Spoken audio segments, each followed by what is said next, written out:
नमस्कार students, class 10th chapter number 1 start कर रहे हैं, जिसमें आप पढ़ेंगे इक्विलेट विभाजन प्रमेयिका या इक्विलेट विभाजन एल्गोरिथम। तो इन दो टर्म्स को समझ लेते हैं। प्रमेयिका और एल्गोरिथम क्या है? तो प्रमेयिका एक सिद्ध किया हुआ कथन होता है जिसका प्रयोग अन्य कथन को सिद्ध करने में किया जाता है। एल्गोरिथम क्या है? एल्गोरिथम स्टेप बाय स्टेप किसी समस्या को सॉल्व करने की विधि ही एल्गोरिथम कहलाती है। राइट। देखिए, विभाजन प्रोसेस। विभाजन क्या है? डिवाइड करने का प्रोसेस। यूक्लिड कौन है? मैथमेटिशियन। यानी यूक्लिड ने जो विभाजन करने का जो प्रोसेस दिया वही क्या कहलाता है? यूक्लिड विभाजन एल्गोरिथम। तो देखिए, आप अगर मैं 20 को 3 से डिवाइड करूँ, 3 6 18, 2 क्या बचा? रिमाइंडर, यानी कि शेष। 3 क्या है? डिवाइजर। और 20 क्या है? डिविडेंट। 6 क्या है? क्वोशिएंट। 2 क्या है? रिमाइंडर। 2 क्या है? रिमाइंडर। तो भाजक, ये भागफल, और ये भाज्य, और ये शेष। तो आपने पढ़ा होगा भाज्य बराबर भाजक गुणा भागफल प्लस शेषफल। राइट। तो भाज्य कितना है यहाँ पर? 20। भाज्य कितना है? 3। और भागफल कितना है? 6। और शेष है 2।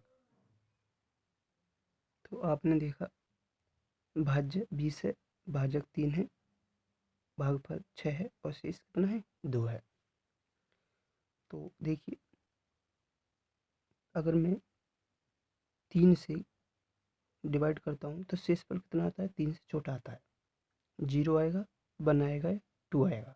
इन तीनों में से एक आएगा। शेषफल 0 भी हो सकता है, 1 भी हो सकता है, और 2 भी हो सकता है। कहने का मतलब 3 से, यानी भाजक से शेषफल छोटा होता है। भाजक से शेषफल कैसा होता है? छोटा होता है। तो देखिए,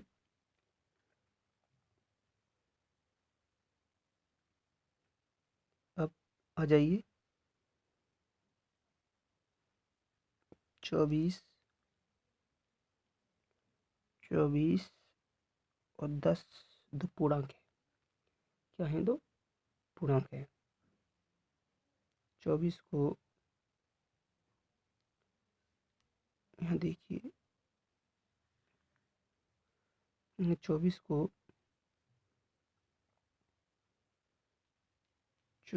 को 10 से डिवाइड करूँगा तो 10 दूनी 20, 4। शेष अगेन मैं 10 को डिवाइड करूँगा, 4 दूनी 8। कितना बचा? 2।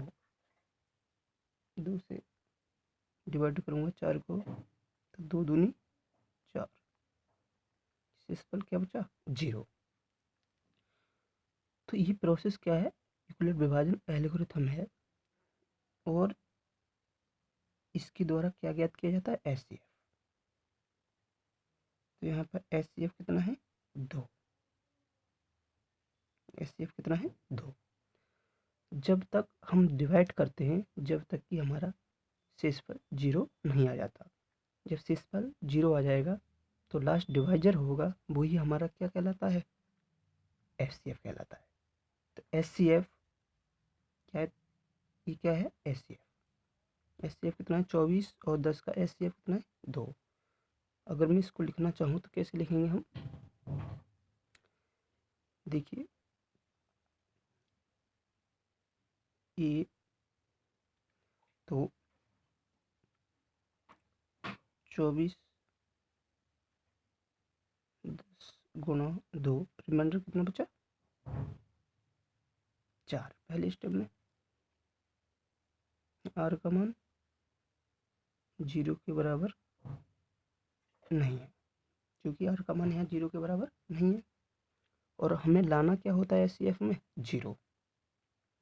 तो 4 रिमाइंडर है यहाँ तो अब देखिए सेकंड स्टेप में 10 बराबर 4 गुणा 2, रिमाइंडर कितना बचा इस केस में 2। यहाँ भी आर का मान 0 के बराबर नहीं है। थर्ड स्टेप में चलिए 2 गुणा 2, रिमाइंडर यहाँ कितना है 0, तो आर का मान किसके बराबर है 0 के। तो यही क्या है हमारे इक्विलेट विभाजन एल्गोरिथम। तो ये क्या है इक्विलेट विभाजन एल्गोरिथम। तो समझिए मैंने लिखा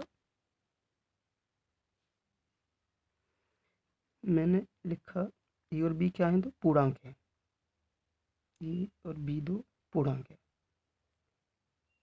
मैंने बी को डिवाइड किया ए से, तो क्यू क्या है भागफल है और आर क्या है हमारा शेषफल है। जब तक कि शेषफल 0 नहीं आ जाता तब तक हम इसको सॉल्व करते रहते हैं। तो देखिए ए बराबर बी क्यू प्लस आर, ए बराबर बी क्यू प्लस आर, ये क्या है इक्विलेट विभाजन एल्गोरिथम, जहाँ पर बी क्या है भाजक, क्यू क्या है भागफल, आर क्या है शेष और ई क्या है भाज्य। ई क्या है भाज्य। तो देखिए भाज्य बराबर भाजक गुणा भागफल प्लस शेष पर आपने पढ़ा है। तो ये क्या है इक्विलेट विभाजन एल्गोरिथम। मैंने लिखा इफ